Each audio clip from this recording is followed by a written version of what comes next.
ಮಾಡಿದ್ರೆ ಕಂಟಿವ್ರ ಮನ್ಸಿಗೆ ಎಷ್ಟು ಬೇಜಾರಾಗುತ್ತೆ ಅಂತ ಸ್ವಲ್ಪನಾದ್ರು ಯೋಚನೆ ಮಾಡಿದೀರಾ? ಹೌದಾ? ನನ್ನ ಮನ್ಸಿಗೆ ಎಷ್ಟು ನೋವಾಗ್ತಿದೆ ಅಂತ ನೀನ್ ಸ್ವಲ್ಪನಾರು ಯೋಚನೆ ಮಾಡಿದ್ಯಾ? ನಿಮ್ ಮನ್ಸಿಗೆ ನೋವಾಗೋ ಅಂತದ್ ಏನಾಗ್ತಿದೆ ಇವಾಗ?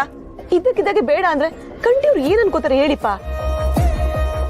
ನಾನು ಬಂದಾಗಿಂದ ನೋಡ್ತಾನೆ ಇದ್ದೀನಿ, ಸುಮ್ನೆ ಏನೇನೋ ಯೋಚನೆ ಮಾಡ್ಕೊಂಡು ನೀವೇ ಗೊಂದಲ ಮಾಡ್ಕೋತಿದ್ದೀರಾ ಅನ್ಸುತ್ತೆ. ಮಗು ಮೇಲೆ ಕಂಟಿಯವರು ಜೀವನ ಇಟ್ಕೊಂಡಿದಾರಪ್ಪ, ಸ್ವಲ್ಪ ಸೂಕ್ಷ್ಮವಾಗಿ ನಡ್ಕೊಳ್ಳಿ. ಸತ್ತಿರೋ ತಾಯಿ ಬಗ್ಗೆ ಅಳಿಯಂದ್ರಿಗಿರೋ ಅಭಿಮಾನ ನಿನಗೆ ಗೊತ್ತಾಗತ್ತೆ. ಬದುಕಿರೋ ಮಗಳನ್ನ ಕಳ್ಕೋಬೇಕಲ್ಲ ನನ್ನ ನೋವು ನಿನಗೆ ಅರ್ಥವಾಗೋದಿಲ್ವಾ? ಅಪ್ಪ ಏನ್ ಹೇಳ್ತಿದ್ದೀರಾ? ಹೇಳಬೇಕಾಗಿರೋದು ನಾನಲ್ಲ, ನೀ. ಸಾಕಿರೋ ತಂದೆ ಆದ್ರೂ ಜನ್ಮ ಕೊಟ್ಟ ತಂದೆ ಅಷ್ಟೇ ಪ್ರೀತಿಯಿಂದ ಸಾಕಿ ಸುಳ್ಳು ಹೇಳಿ ವಿಷಯ ಚಿಟ್ಬಿಟ್ಟಲ್ಲ. ತಾಯಿ ಆಗ್ತಿದ್ಯಾ ಅಂತ ಗೊತ್ತಾದ ಮೇಲೂ ನಿನ್ನ ಮುಖದಲ್ಲಿ ಆ ಕಳೆ ಇಲ್ಲದೆ ಇದ್ದಾಗಲೇ ನನಗೆ ಅನುಮಾನ ಬಂತು. ಅದಕ್ಕೆ ನಿನ್ನ ರಿಪೋರ್ಟ್ಸ್ನೆಲ್ಲ ತಗೊಂಡೋಗಿ ಡಾಕ್ಟರ್ ಹತ್ರ ತೋರಿಸ್ದೆ. ಡಾಕ್ಟರ್ ನನಗೆಲ್ಲ ವಿಷಯನೂ ಹೇಳಿದ್ದಾರೆ.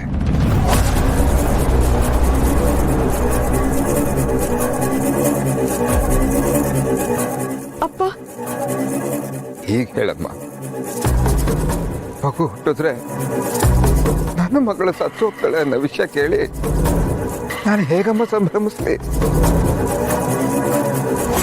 ಮಗು ಹುಡ್ತಿದೆ ಅನ್ನೋ ಸಂಭ್ರಮ ಅವ್ರಿಗಿರ್ಬಹುದು, ಆದ್ರೆ ನನಗೆ ನನ್ನ ಮಗಳನ್ನ ಕಳ್ಕೊತೀನಿ ಅನ್ನೋ ದುಃಖನೇ ಹೆಚ್ಚಾಗ್ತಿದೆಯಪ್ಪ.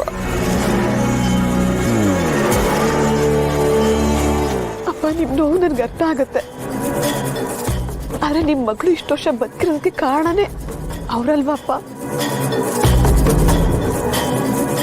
ಬದುಕಿರೋ ಮಗಳನ್ನ ಮತ್ತೆ ಅವ್ರಿಗೋಸ್ಕರನೇ ಕಳ್ಕೊ ಅಂತ ಹೇಳ್ತಾ ಇದೆಯಮ್ಮ.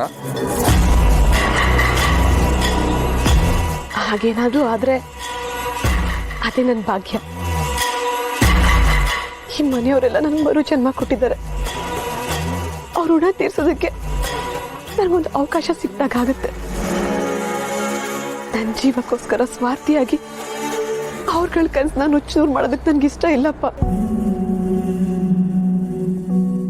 ನಿಮ್ ಕೈ ಮುಗಿದು ಕೇಳ್ಕೊತೀನಿ, ಈ ವಿಷಯನ ಯಾರಿಗೂ ಹೇಳಲ್ಲ ಅಂತ ನನ್ಗೆ ಆಣೆ ಮಾಡಿ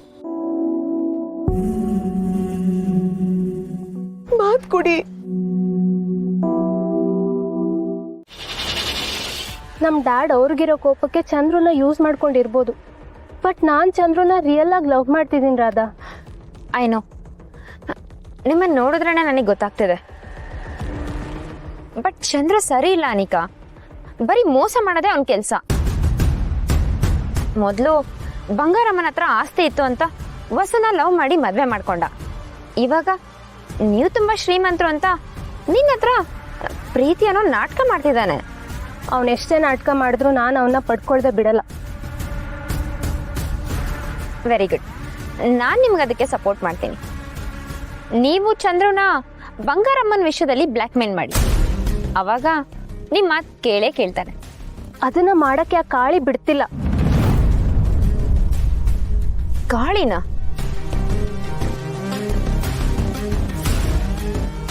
ಹೌದು ರಾಧಾ, ಮದ್ವೆ ಮನೇಲಿ ಆ ಕಾಳಿಗೆಲ್ಲ ವಿಷಯ ಗೊತ್ತಾಗಿ ಹೋಗಿದೆ.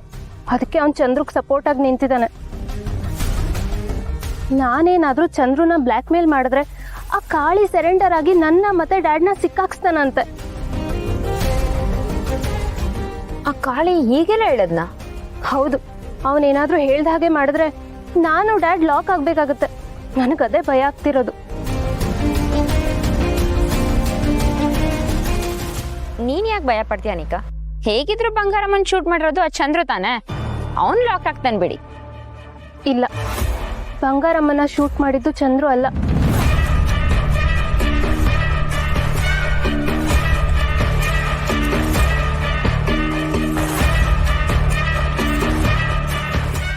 ಏನ್ ಹೇಳ್ತಾ ಇದೀರಾ? ಚಂದ್ರು ಶೂಟ್ ಮಾಡಿಲ್ವಾ? ಮತ್ ಯಾರು ಮಾಡಿದ್ದು? ನಾನೇ.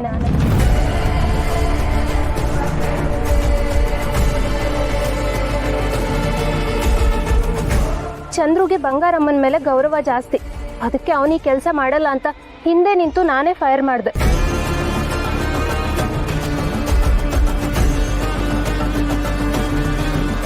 ಅಷ್ಟೇ ಅಲ್ಲ, ಹಾಸ್ಪಿಟ್ಲಿಗೆ ಹೋಗಿ ವಿಷದ ಇಂಜೆಕ್ಷನ್ನ ಇಂಜೆಕ್ಟ್ ಮಾಡಿ ಬಂಗಾರಮ್ಮ ಸಾಯೋ ಥರ ಮಾಡಿದ್ದು ನಾನೇ.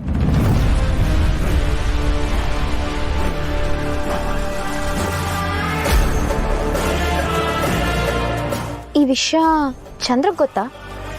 ಇಲ್ಲ, ಇದುವರೆಗೂ ಚಂದ್ರು ಅವನು ಶೂಟ್ ಮಾಡಿದ್ದಕ್ಕೆ ಬಂಗಾರಮ್ಮ ಸತ್ತಿದ್ದು ಅಂತ ಅನ್ಕೊಂಡಿದ್ದಾನೆ.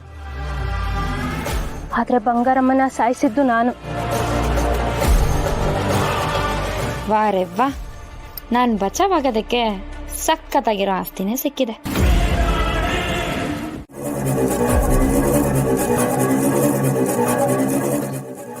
ರೀ, ಅಪ್ಪ ಒಂದೊಂದ್ಸಲ ಹೀಗೆ ಹಿಂದೆ ನಡೆದಿರೋದೆಲ್ಲ ಯೋಚನೆ ಮಾಡ್ಕೊಂಡು ಏನೇನೋ ಮಾತಾಡ್ಬಿಡ್ತಾರೆ. ನನಗೆ ಅಮ್ಮ ಇಲ್ವಲ್ಲ, ಅದನ್ನ ಹೇಳಕ್ ಹೋಗ್ತಿರು ಅಷ್ಟೇ. ಕರೆಕ್ಟ್. ನೀವು ತಾಯಿ ಆಗ್ತಿರೋ ಅನ್ನೋ ಖುಷಿನಾಗೆ ನನ್ನ ಮಗಳಿಗೂ ತಾಯಿ ಇದ್ದಿದ್ರೆ ಚಂದಾಗಿರೋದಂತ ಏನೋ ಯೋಚನೆ ಮಾಡ್ತಾರೆ. ಹಾ ರೀ, ನಮ್ಮಪ್ಪ ನನ್ನ ವಿಷಯದಲ್ಲಿ ಹಾಗೇನೆ ಸ್ವಲ್ಪ ಎಮೋಷ್ನಲ್ ಆಗ್ಬಿಡ್ತಾರೆ. ನಿಮ್ಗೇನೋ ಕೆಲಸ ಇದೆ, ಗದ್ದೆ ಕಡೆ ಹೋಗ್ಬೇಕು ಅಂತ ಹೇಳಿದ್ರಿ. ಟೈಮ್ ಆಯ್ತು, ಹೊರಡಲ್ವಾ? ಹಾ, ಹೋಯ್ತೀನಿ. ಮಾವಯ್ಯ, ನೀವೇನು ಯೋಚನೆ ಮಾಡ್ಬೇಡಿ. ನಿಮ್ಮ ಮಗಳನ್ನ ಅವ್ರ ತಾಯಿಗಿಂತ ಹೆಚ್ಚಾಗಿ ನಾನು ನೋಡ್ಕೊತೀನಿ.